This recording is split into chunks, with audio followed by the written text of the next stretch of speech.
Good morning student, my self Hariom Meena, lecturer electronics in government polytechnic college Dausa Rajasthan. आज के इस lecture में हम कंप्यूटर साइंस और जो इलेक्ट्रॉनिक्स इंजीनियरिंग का जो सब्जेक्ट है BTR board of technical education Rajasthan के सब्जेक्ट और CS 204 या EL 204 के जो टॉपिक है BJT जो बाइपोलर जंक्शन ट्रांजिस्टर है, तो बाइपोलर जंक्शन ट्रांजिस्टर के बारे में हम अध्ययन करेंगे। तो बाइपोलर जंक्शन ट्रांजिस्टर के बारे में हम अध्ययन करेंगे, ठीक है। तो ये BJT जो ट्रांजिस्टर है, इसकी जो खोज है वो विलियम शॉकले बर्टिन और बर्डीन के द्वारा 1947 में की गई थी। ये करंट कंट्रोल डिवाइस होता है और तथा इसके अंदर 3 टर्मिनल होते हैं। एक होता है एमीटर, दूसरा होता है बेस, तीसरा होता है कलेक्टर, ठीक है।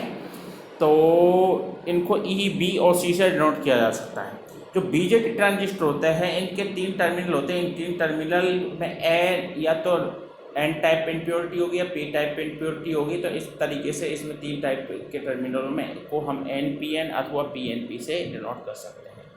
चूँकि ये करंट कंट्रोल डिवाइस है तो इसका इनपुट भी करंट और आउटपुट भी आपका करंट रहेगा, ठीक है।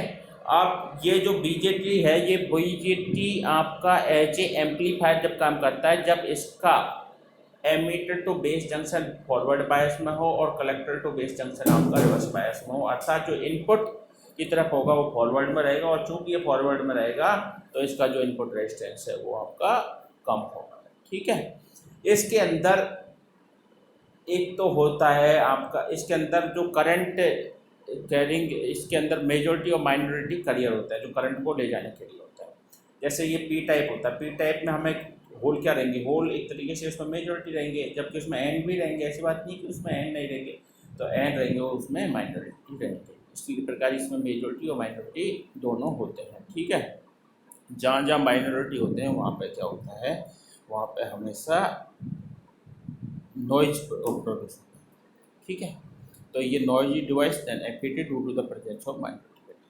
लीकेज करंट आर एग्जिस्ट, इसके अंदर लीकेज करंट होता है because we apply the reverse bias voltage across the collector and base bias, so there exist leakage current and when leakage current, okay. And leakage current is dependent on to the temperature as we know, ठीक है। कि जैसे कि हमने पढ़ा था कि भाई लीकेज करंट होता है that is increased to double when we increase temperature to 10 degree Celsius, okay. तो थर्मल स्टेबिलिटी इसकी लेस होती है, ये टेम्परेचर के साथ क्योंकि वेरी करता है तो इसलिए थर्मली रूप से कम स्टेबल होता है, मतलब बजाय हम FET के तुलना में देते हैं। और ये टेम्परेचर के प्रति अधिक सेंसिटिव होता है, तो इसलिए यहाँ पर लिख रहा है thermal stability is less when compare to FET और टेम्परेचर एंड सेंसिटिव डिवाइस। अब जैसे डायोड का कुछ कट इन वोल्टेज होता है 0.7 वोल्टेज, 0.2 वोल्टेज, उसी तरीके से इस जो BJT होता है इसका भी कुछ कट इन वोल्टेज होता है। इसका जो गेन बैंडविड्थ प्रोडक्ट है वो हमेशा कांस्टेंट रहता है और इसका गेन होता है मतलब ट्रांजिस्टर है लार्जर गेन व्हेन कंपेयर, और इसका जो गेन होता है वो हमेशा FET से ज़्यादा होगा। और गेन बैंडविड्थ प्रोडक्ट जो है इसका ये भी आपका FET से ज़्यादा होता है। अब ये FET में मैंने आपको बताया कि ये जो FET है ये मेजर रूप से इसकी एप्लीकेशन होती है वो आपकी उसमें रहती है एम्पलीफायर में, लेकिन इसको हम डिजिटल स्विच में भी काम कर सकते हैं कट इन वोल्टेज में। और जब ये काम करे कट इन वोल्टेज और ये रिवर्स में कट इन वोल्टेज में काम करे या सैचुरेशन में काम करे। तो इसके 3 टर्मिनल जैसे मैंने बताया, एमीटर, बेस और कलेक्टर। इन एमीटर और बेस और कलेक्टर की जो डोपिंग कंसेंट्रेशन और एरिया होता है वो अलग अलग होता है। तो इसका जो एमीटर होता है वो क्या करता है, हाईली डोप्ड होता है, ठीक है। और उसका एरिया होता है वो मीडियम होता है। बेस होता है वो क्या करता है, लाइटली डोप होता है। और जो इसका एरिया होता है वो आपका स्मॉल होता है।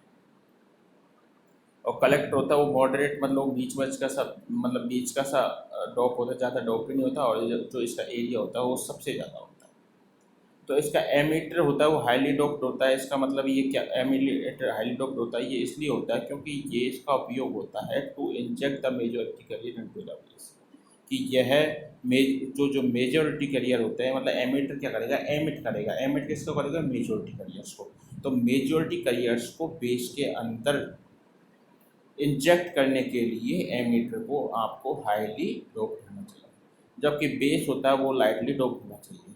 वो लाइटली डोप इसलिए होने चाहिए क्योंकि बेस में जो चार्ज करियर है वो उनका रिकॉम्बिनेशन है वो कम से कम हो, इसलिए यहाँ पे लगा to reduce the recombination into the base region the base is lightly drop. Okay, smallest area, और इसका जो एरिया होता है बेस का वो आपका स्मॉलेस्ट एरिया होता है ताकि इसका जो ट्रांजिट टाइम है वो रिड्यूस हो सके। ठीक है, और एमीटर का जो एरिया होता है वो मीडियम एरिया रहता है, और जबकि बेस का एरिया सबसे स्मॉल रहता है तीनों टर्मिनल में।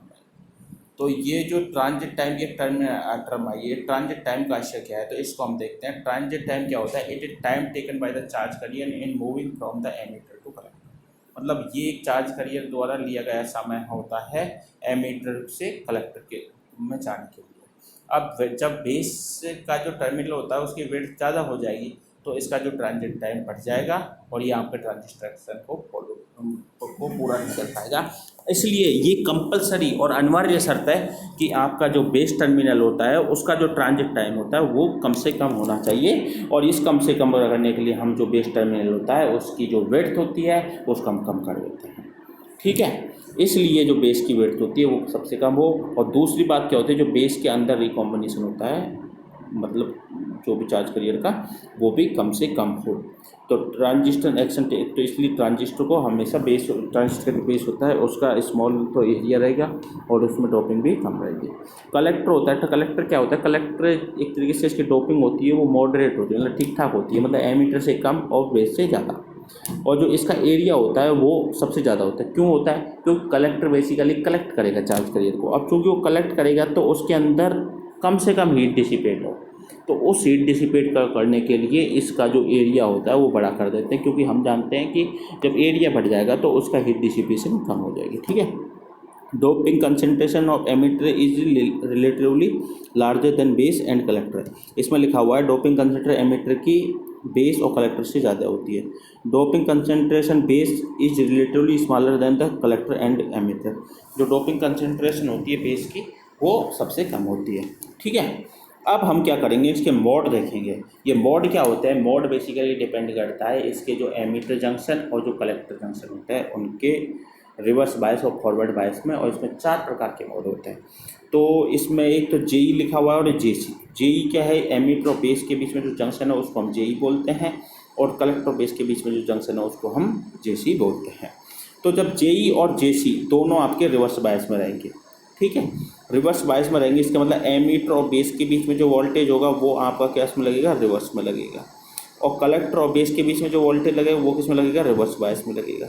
अब रिवर्स बायस में लगेगा तो एक तरीके से इन दोनों के रिवर्स बायस में लगने पर आपको जो ट्रांजिस्टर होगा उसमें रिवर्स बायस में करंट मैक्सिमम तक फ्लो नहीं होता, उसमें मिनिमम करंट फ्लो होता है, तो इसमें मिनिमम करंट फ्लो होगा, तो इसमें करंट फ्लो होगा मिनिमम। और चूँकि रिवर्स बायस में लग रहा है तो इसमें जो करंट फ्लो होगा due to the magnetic carriers. Okay, और इसमें बहुत माइंड करंट फ्लो होगा, तो माइंड करंट फ्लो होगा तो उसको मैंने लिख दिया IC बराबर 0, मतलब 0 के लगभग। ठीक है, तो इसमें अपन का IC बराबर 0 हो जाएगा। तो रिवर्स बायस में मिनिमम करंट होगा, तो इसमें रिवर्स बायस में आपका मिनिमम करंट आ गया। इसी तरीके से जो फॉरवर्ड बायस है उस फॉरवर्ड बायस में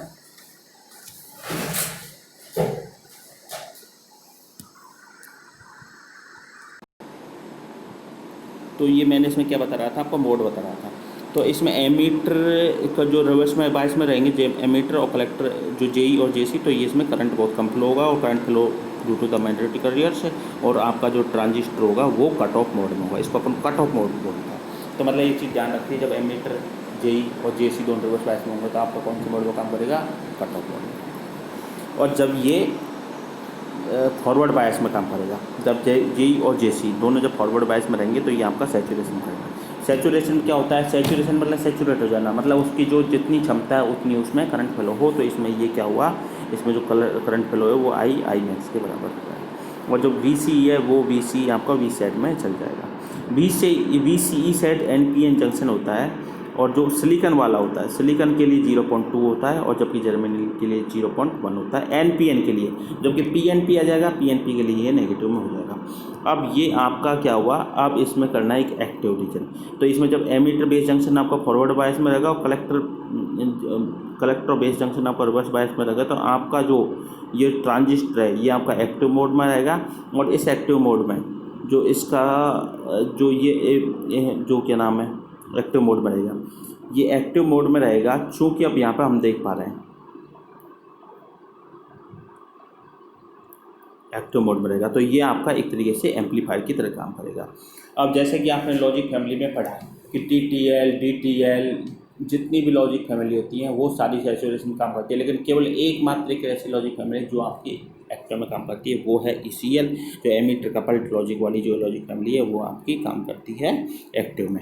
ठीक है, तो ये जो फॉरवर्ड जब JE फॉरवर्ड बायस और JC रिवर्स बायस मतलब एक्टिव मोड वाला जो BJT है वो आपका यूज होगा इसमें ECL के अंदर।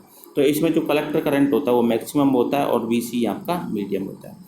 और जब यदि JE रिवर्स बायस हो जाए और कलेक्टर JC वो बता फॉरवर्ड बायस हो जाए तो ये आपका रिवर्स एक्टिव में काम करेगा।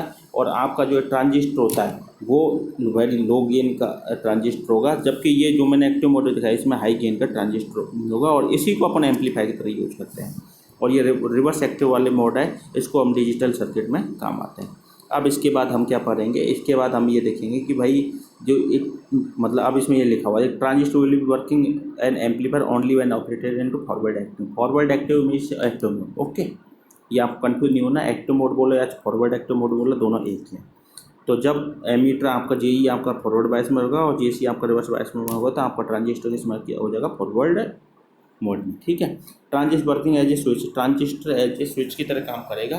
कब काम करेगा, जब यह आपका ऑपरेट करेगा किस में, जो कट ऑफ में और सैचुरेशन में। जब ये आपका कट ऑफ में और सैचुरेशन में मतलब रहता है तो ये आपका ट्रांजिस्टर कैसे काम करता है स्विच की तरह।